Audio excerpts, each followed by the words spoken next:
Life at 40 was exactly as I had meticulously planned it, a successful career as a department head, a comfortable home, and a shiny car in the driveway. Love and romance? Those were chapters one had skipped, focusing instead on my spreadsheets and meetings. Until one unassuming evening at my friend Lisa's party, where my well-ordered world took an unexpected turn. "Anna, you need to get out more," Lisa had insisted over the phone. "It'll be good for you." I had reluctantly agreed, not really expecting much from the evening. As I arrived at the party, the atmosphere was buzzing with laughter and chatter. I felt out of place, awkwardly holding a glass of wine, scanning the room for a familiar face. That's when I noticed him. He was in the middle of a lively group, but somehow seemed separate from them. There was an ease about him that caught my attention. He walked over to me, a confident yet friendly smile on his face. "Hi, I'm Tom," he said, offering his hand. "I don't think we've met before." "I'm Anna," I replied, shaking his hand. His grip was firm, reassuring. "First time at one of Lisa's infamous parties?" he asked, his eyes twinkling with amusement. "Is it that obvious?" I said, trying to match his light tone. "Just a lucky guess," Tom chuckled. "So, what brings you here tonight? Friend of the host?" "Yes, Lisa and I go way back. But parties aren't really my scene. I'm more the type to curl up with a good book at home," I admitted. A fellow book lover. What do you like to read?" Tom asked, leaning against the wall, completely engaged in our conversation. "Mysteries mostly. There's something about unraveling a puzzle that's relaxing after a day of work," I said, feeling a bit more at ease. "I get that. I'm more into biographies, though. Real-life stories have a certain appeal, don't you think?" Tom said. The conversation flowed effortlessly from there. We discussed everything from our favorite authors to our jobs. I learned he was a graphic designer, passionate about his work, and surprisingly, 5 years younger than me. His sense of humor was a breath of fresh air. As the night wore on, we somehow found ourselves tucked away in a quieter corner of the room, lost in conversation. It was uncanny how natural it felt to talk to him, as if we'd known each other for years rather than hours. When it was time to leave, Tom insisted on walking me to my car. "I hope I get to see you again, Anna," he said earnestly as we stood beside my car. "I think I'd like that," I found myself saying, surprised by my own willingness to step out of my comfort zone. "Good night, Tom." Driving home, my mind replayed our conversation, his laughter, the ease of the evening. It was unsettling yet exhilarating. For the first time in a long while, I felt a spark of something new, something unexpected. After that party, Tom and I started seeing each other more. It wasn't like anything I had experienced before. He was thoughtful in ways that caught me off guard. He'd surprise me with my favorite coffee at work or send me texts just to say he was thinking of me. One evening, he invited me over for dinner. I walked into his apartment to find he had cooked an entire meal. "I hope you're hungry," he said, grinning from ear to ear. "I'm impressed. I didn't know you could cook," I said, taking in the spread on the table. "There's a lot you don't know about me," he replied with a wink. "For instance, I make a mean lasagna." As we ate, he told me stories about his family, his dreams, his fears. It was intimate, real. After dinner, we settled on the couch, a comfortable silence enveloping us. "You know, Anna, I never thought I'd meet someone like you," Tom said, looking into my eyes. "Like me? How so?" I asked, feeling a warmth spread through me. "Someone who's not just about the surface stuff. You see the world differently. It's refreshing," he said, brushing a strand of hair from my face. I didn't know what to say, so I just smiled, feeling a flutter in my stomach. Weeks turned into months, and our relationship deepened. Tom was charming, not just to me but to everyone around him. He even won over my parents when I introduced him. My mom, who was usually hard to please, said, "He's a keeper, that one." But the real turning point came 6 months into our relationship. It was a regular evening. We were walking in the park after dinner. Anna, I've been thinking, Tom started, sounding serious for once. I don't want to spend another day without you. Marry me. His proposal caught me off guard. Tom, are you serious? We've only been together for 6 months. I know it's fast. But when something feels right, why wait? He argued, his eyes searching mine for an answer. I looked at him, this man who had unexpectedly become my world. Yes, I found myself saying, yes, I'll marry you. Married life started like something out of a storybook. Tom and I were in our own little world, wrapped up in the bliss that comes with being newlyweds. In those first few months, Tom was incredibly attentive. He'd surprise me with little notes hidden around the house, each one making my day a little brighter. One evening, I found a note on the bathroom mirror. Meet me in the backyard, it read.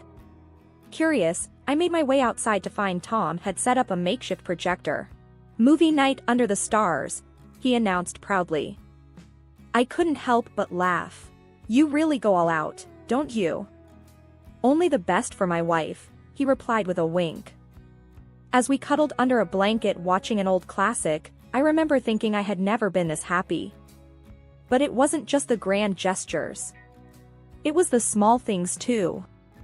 How he'd make coffee just the way I liked it, or how we'd cook together, dancing around the kitchen to some old tune. One day, as we were making dinner, I playfully splashed him with water. Hey, what was that for? He exclaimed, pretending to be offended. Just keeping you on your toes, I shot back, laughing. He came over, a mock stern look on his face. You're going to pay for that, he said, before breaking into a smile and pulling me into a hug. Life with Tom felt easy, like everything had fallen into place. Even when we disagreed, it was never anything serious. We had this rhythm, this understanding between us that felt natural. But as perfect as everything seemed, there were moments that gave me pause. Like when Tom casually suggested that we should have a joint bank account for convenience. I remember frowning slightly at the idea. Isn't it a bit soon for that? We're doing fine managing our finances separately. He shrugged, a carefree smile on his face. It's just easier this way, isn't it? One less thing to worry about. I hesitated but eventually agreed. After all, we were married now. Sharing a bank account seemed like a logical step in our partnership. The shift was subtle at first. After we merged our bank accounts, I noticed small discrepancies in our finances. Tom started spending more, often on things that seemed extravagant. One evening, I decided to bring it up. We were sitting in the living room, bills scattered on the coffee table. Tom, I've been noticing some large amounts coming out of our account lately. Fancy suits, high-end gadgets, it's a bit much, don't you think? Tom looked up from his phone, seemingly unfazed. Oh, that. Well, I need to look the part, don't I? You can't have your husband looking shabby. I frowned. But we need to be smart about our spending. We have a mortgage and other responsibilities. He waved his hand dismissively. Relax, Anna. We're doing fine. Don't be such a worrywart.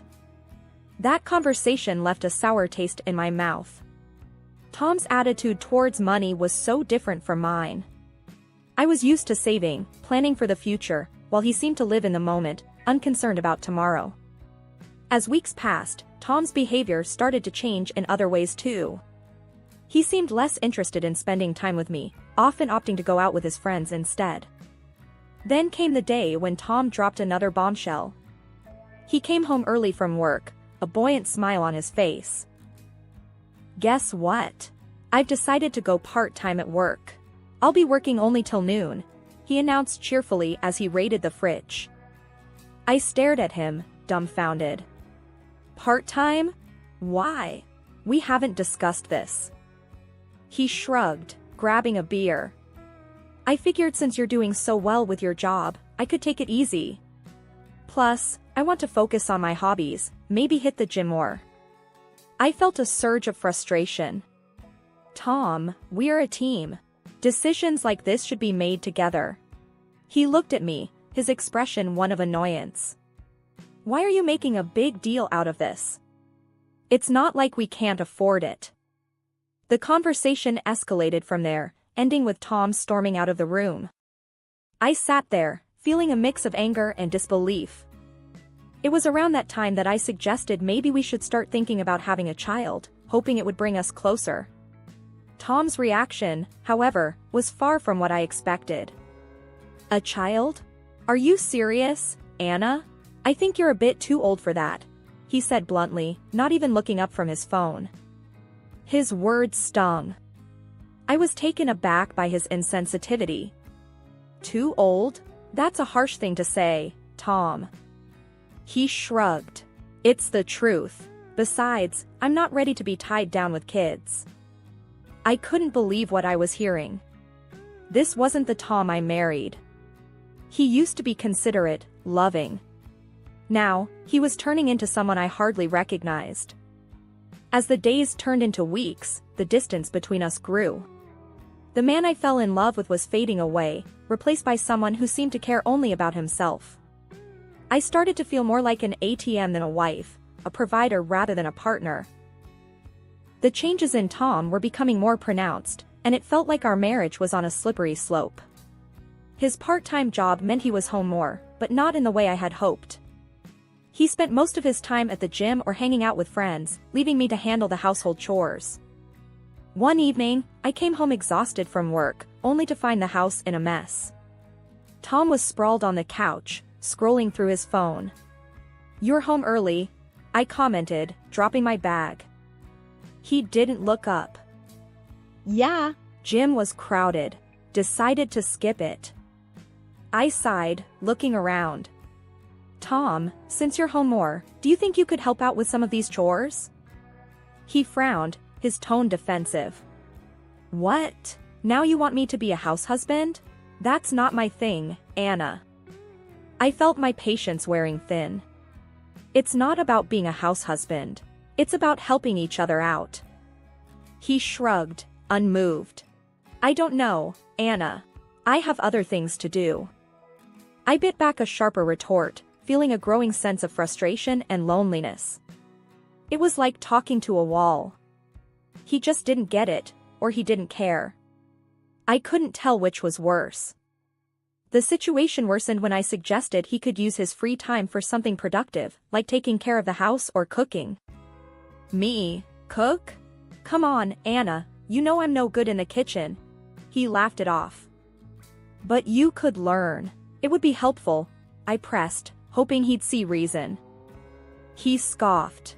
"I have better things to do with my time." I felt a surge of anger. "Like what? Going to the gym and hanging out with your friends?" He rolled his eyes. "You just don't get it, do you? I need my space, Anna." I couldn't believe what I was hearing. This was not the partnership I had signed up for.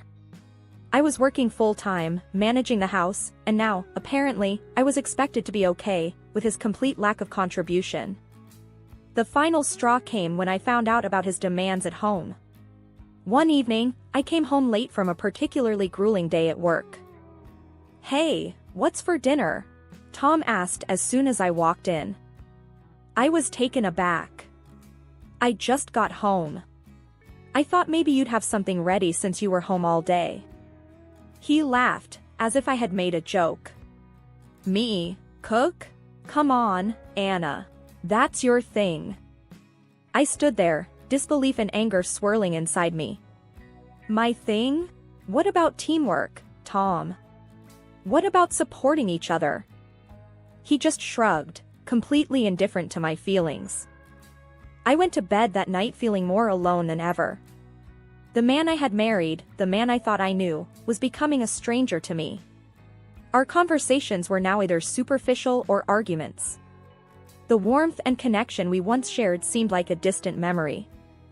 One afternoon, while doing a deep clean, I moved the bed to get to the dust underneath and spotted something glinting against the wall. Reaching down, my heart sank as I picked up an earring that certainly wasn't mine. The cold wave of realization hit me hard.